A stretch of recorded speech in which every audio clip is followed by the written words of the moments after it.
All right, so this is a suggestion via a channel member. The name of the video is 16 arrested. Agents burst out of a rental truck at Home Depot. God, guys, let's do it.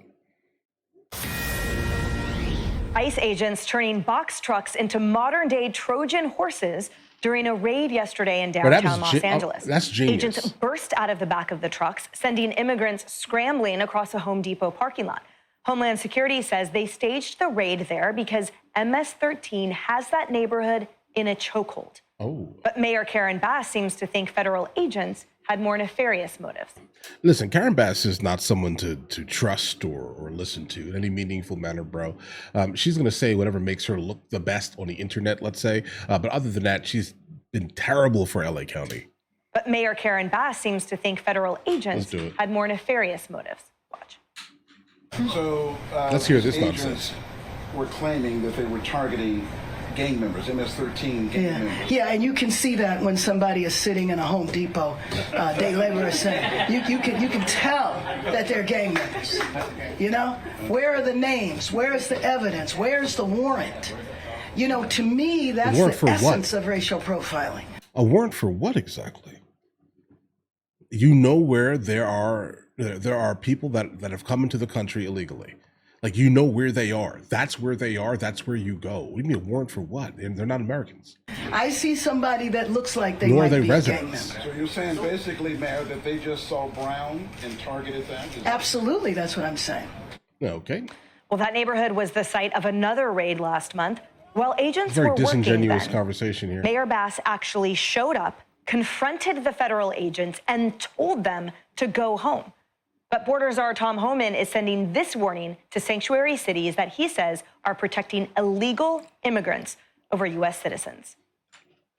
We're putting them on notice, and we've already filed lawsuits against several sanctuary cities, and we're going to continue doing that, holding them responsible, because they are one of the main reasons we see the attacks on American citizens. You know, look at the cases of the young ladies that were raped and murdered by members of the TDA. Look at the cases where many of these people were apprehended once before and released from a sanctuary city. And that's another layer, Lisa. If they're intent on protecting Brown, well, then they should be protecting those victims of many of these criminal illegal immigrants that are disproportionately from communities like that, too. So where's that outrage? There is no outrage.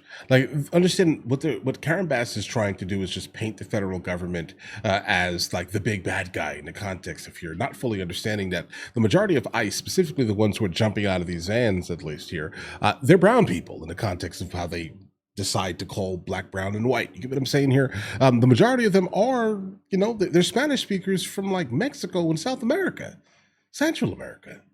So it's like, are you saying it's a brown on brown hate crime, guys? What's going on here, bro?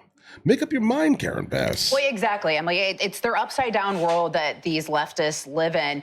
I would like to say, let's just let these sanctuary cities bear their own consequences and bear their own weight of their sanctuary city problems. But unfortunately, it spills out to the rest of us. And we saw that with Lake and Riley, where her killer enters into the country, El Paso, Texas, settles in New York City, where he had charges related to endangering a child in a motor vehicle violation, was released before ICE could issue a detainer, and then was sent to Athens, Georgia on a humanitarian flight, right? So that's the problem with all this, is we have to stop it at its source, because it's eventually going to impact the rest of us.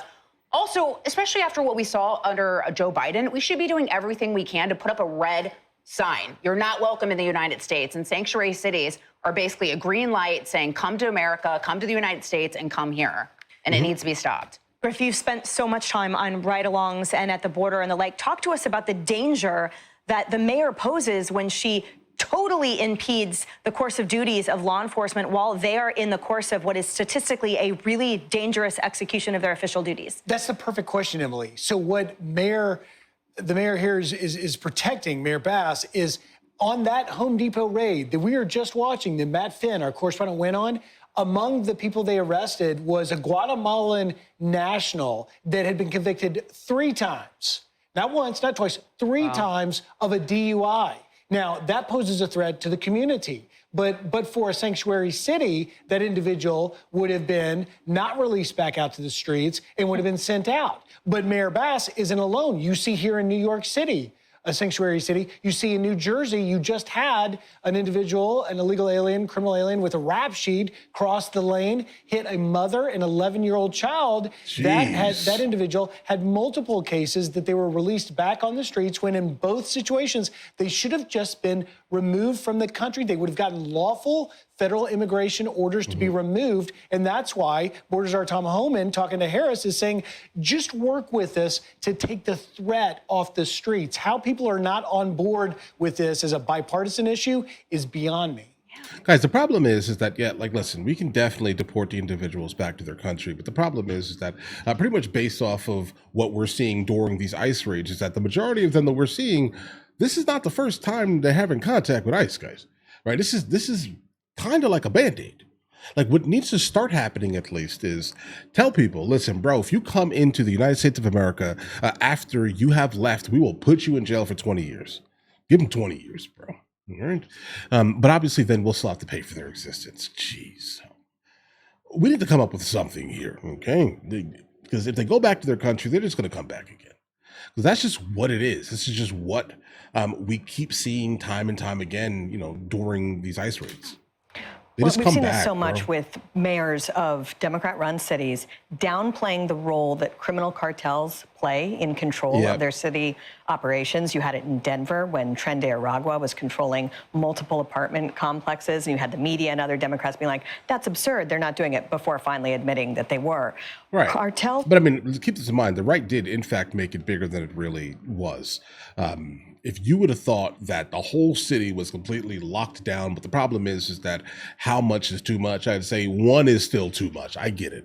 But the right did in fact overblow the entire scenario, guys. Right? Cartels control our southern border.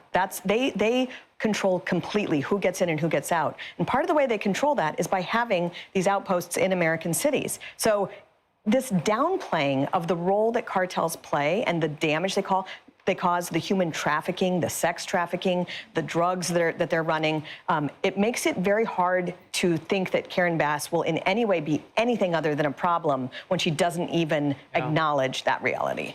Well, and our reality under the current President Trump is so different than what it has been that let all these people into the country. So our National Guard and our military are controlling that border now.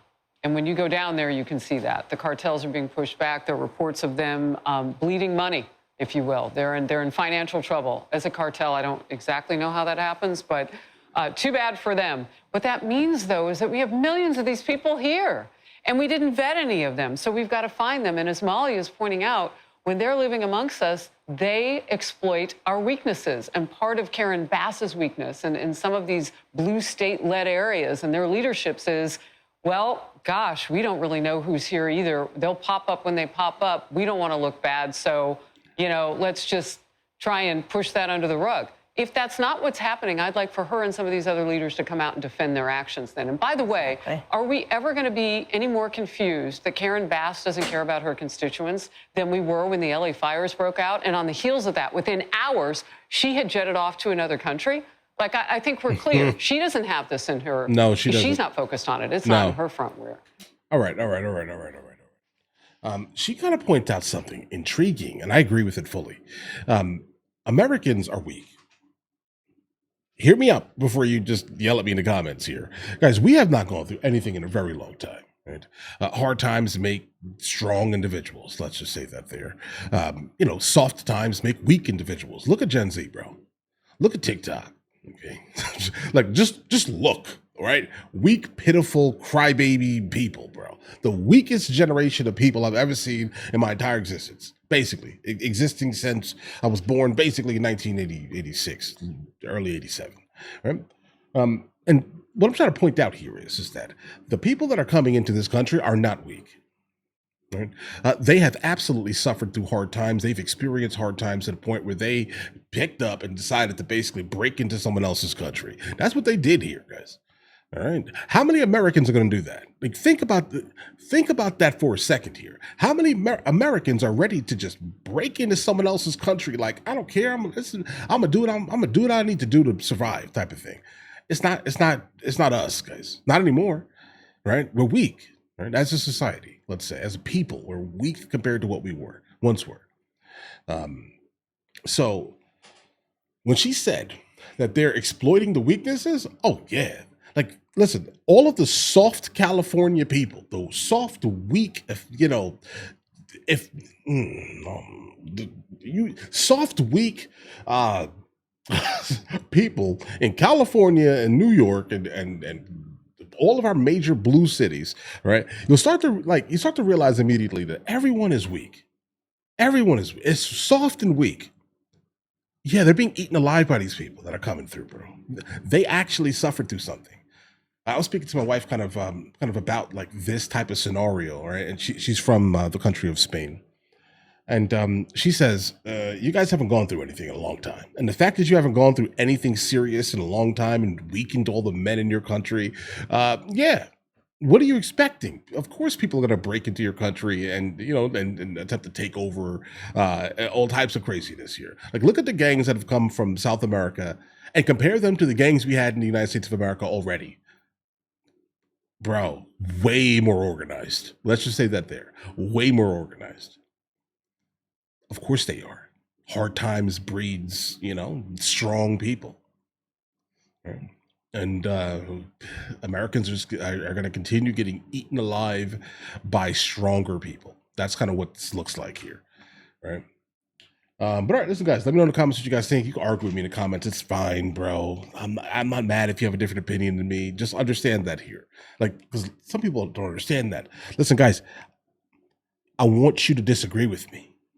I don't want to create or foster any type of echo chamber. I want you to disagree with me, right? Push back at something. Give me your opinion. I'm down for it. I'm always down for a difference of opinion. But either way, listen, you guys have an absolutely amazing day. Enjoy your day thoroughly. If you guys are new here, please like and subscribe. In the meantime, I'll catch you guys later. All right?